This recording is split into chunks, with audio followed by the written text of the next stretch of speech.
شروع کرتا ہوں اللہ کے ببرکت نام سے جو بڑا مہربان اور نہایت رحم کرنے والا ہے۔ گرچہ اسلام میں بلی حلال نہیں ہے، لیکن اس کو پاکیزہ اور طاہر حیوانات میں شمار کیا جاتا ہے۔ جو بلیاں کسی کی ملکیت نہ ہوں انہیں پالنے میں کوئی حرج نہیں، جیسا کہ حدیث میں ہے کہ رسول اللہ صلی اللہ علیہ وآلہ وسلم نے فرمایا، ایک عورت کو بلی کی وجہ سے عذاب ہوا، اس نے بلی کو قید کر کے رکھا یہاں تک کہ وہ مر گئی، پھر اس بلی کی وجہ سے وہ جہنم میں گئی۔ جب اس نے بلی کو قید میں رکھا تو نہ کھانا دیا نہ پانی، اور نہ ہی اسے آزاد کیا تاکہ وہ خود کیڑے مکوڑے کھا کر گزارا کر لیتی، یعنی اس نے بلی کو تڑپا تڑپا کر مارا تھا، اس لیے وہ جہنم میں گئی۔ ایک سائنسی اندازے کے مطابق انسان نے بلی کو 10,000 سال پہلے پالتو جانور بنایا تھا۔ بلی آج کے دور میں سب سے عام پالتو جانوروں میں سے ایک ہے۔ افریقی جنگلی بلیوں کی کئی اقسام کو پالتو بلی کے آباء و اجداد سمجھا جاتا ہے۔ بلیوں کو پہل شاید اس وجہ سے سدایا گیا کہ یہ چوہے کھاتی تھیں، اور اکثر اوقات جہاں اناج محفوظ کیا جاتا ہے وہاں انہیں پالا جاتا تھا کہ بعد ازاں ان کو انسان کے دوست اور پالتو جانور کے طور پر بھی پالا جانے لگا۔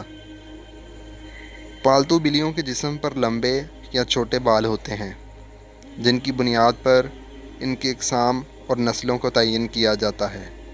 آئیے آپ کو وہ حدیث بتاتے ہیں جس میں بلی کے متعلق ذکر کیا گیا ہے۔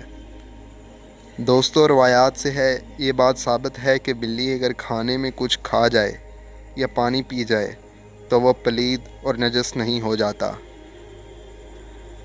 کیونکہ حدیث مبارکہ ہے کہ ایک عورت نے عائشہ رضی اللہ تعالی عنہ کو ہریسہ بھیجا تو وہ نماز پڑھ رہی تھیں۔ اس عورت نے ہریسہ وہیں رکھ دیا تو بلی آئی اور آ کر اس میں سے کھا گئی۔ عائشہ رضی اللہ تعالی عنہ نے نماز کے بعد اسی جگہ سے ہریسہ کھایا جہاں سے بلی نے کھایا تھا، اور فرمایا، بلا شبہ نبی کریم صلی اللہ علیہ وآلہ وسلم کا فرمان ہے، یہ بلی پلید اور نجس نہیں بلکہ یہ تو تم پر آنے والی والیاں ہیں۔ حضرت عائشہ رضی اللہ تعالیٰ عنہ بیان کرتی ہیں کہ میں نے رسول کریم صلی اللہ علیہ وآلہ وسلم کو بلی کے بچے ہوئے پانی سے وضو کرتے ہوئے دیکھا ہے۔ دوستو، جہاں تک گھر میں بلی پالنے کا سوال ہے تو فقہا کا کہنا ہے کہ گھر میں بلی پالی جا سکتی ہے، ایسا کرنے میں کوئی حرج نہیں ہے، کیونکہ بلی نہ ہی موذی جانور ہے اور نہ ہی نجس ہے۔ ہر شخص کو معلوم ہے اس میں کوئی نقصان نہیں، بلکہ بلی گھر میں رکھنا فائدہ مند ہے، اور یہ گھر میں پیدا ہونے والے کیڑے مکوڑے اور چوہے وغیرہ کھا جاتی ہے۔ ماہرین کے مطابق بلی کے پیار میں اللہ نے ڈپریشن کے مرض کا علاج رکھا ہے۔ اس کے بالوں میں خاص قسم کے بیکٹیریا پائے جاتے ہیں، انسانی جسم میں ڈپریشن کو کم کرنے میں مدد دیتے ہیں۔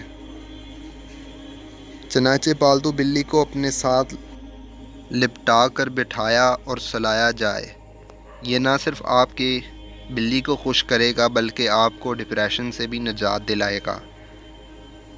اب ہم آپ کو بلیوں کے بارے میں کچھ مزید معلومات بتاتے ہیں جو ماہرین کے تجربات کے بعد سامنے آئی ہیں۔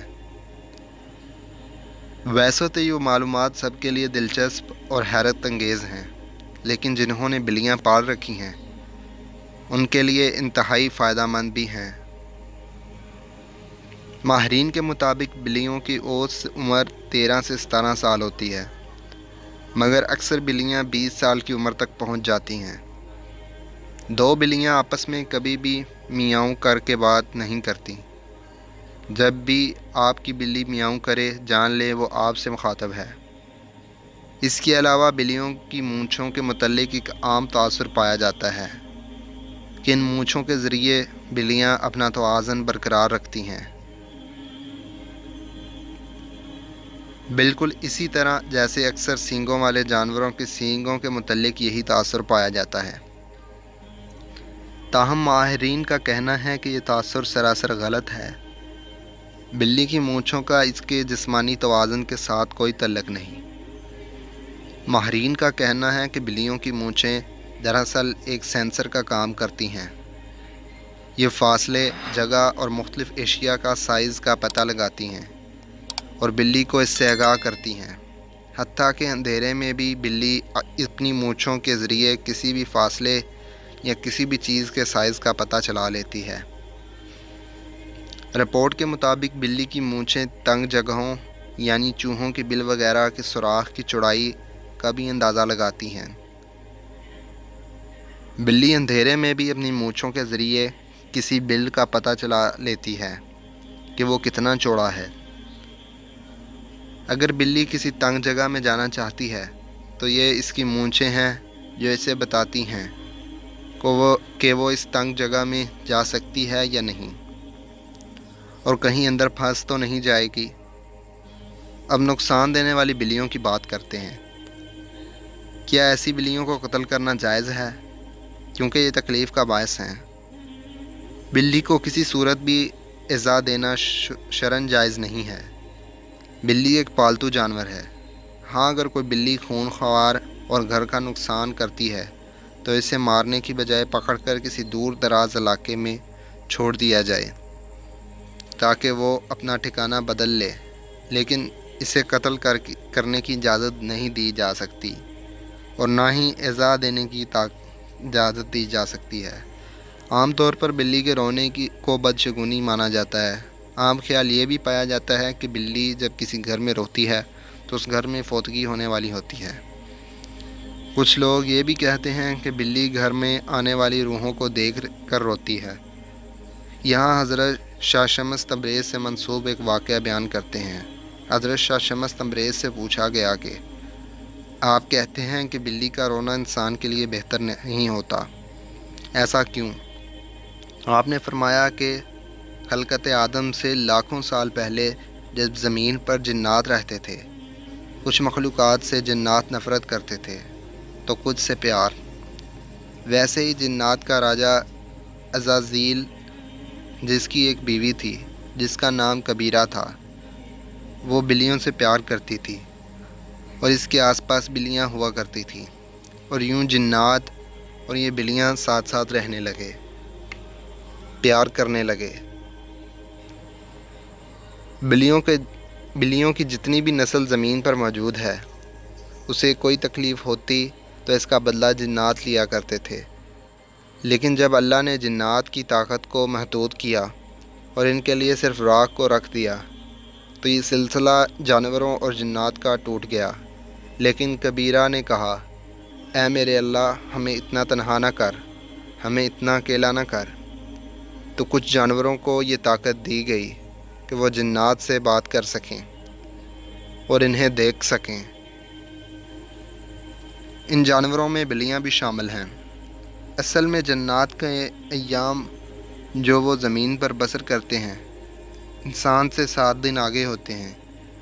جو زمین پر ہوتا ہے وہ 7 دن پہلے جنات دیکھ چکے ہوتے ہیں۔ تبھی جب کوئی مرنے والا ہوتا ہے، جس گھر میں انتقال ہوتا ہے، وہاں جو فرشتے آتے ہیں، اللہ نے بلیوں کی آنکھوں کو یہ طاقت بخشی ہے کہ وہ جنات کو دیکھ سکتے ہیں، وہ فرشتے موت کو دیکھ سکتے ہیں، تو وہ درد بھری آواز سے رونے لگتی ہیں۔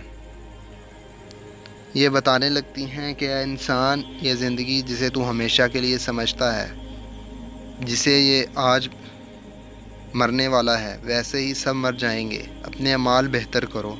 تو لوگوں نے کہا کہ اے اللہ کے ولی، اگر ہمارے گھر کے آس پاس کوئی بلی روئے تو ہم کیا کریں؟